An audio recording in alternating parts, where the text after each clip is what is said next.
ziemi opływającej w mleko i miód. Prowadzisz ten lud do ziemi dobrej, przestronnej, do ziemi opływającej w mleko i miód.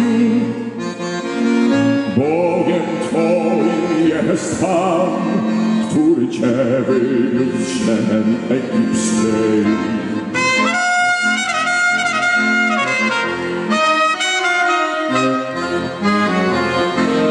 Bogiem Twoim jest Pan, który Cię niósł na skrzydłach ognia.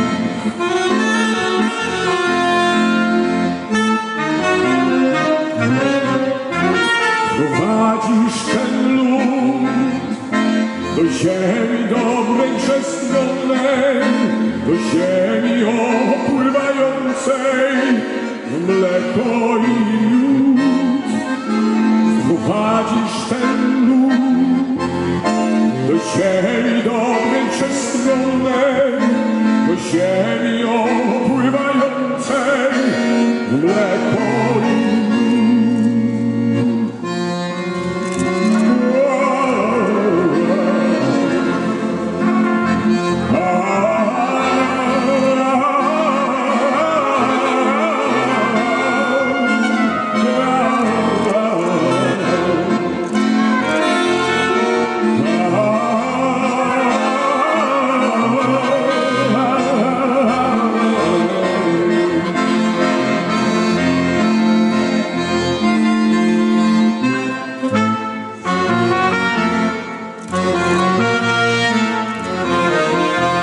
Prowadzisz ten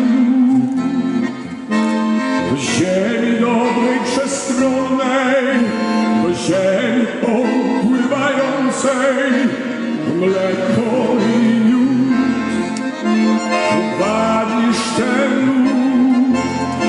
do ziemi dobrej, przestronnej, do ziemi opływającej w mleko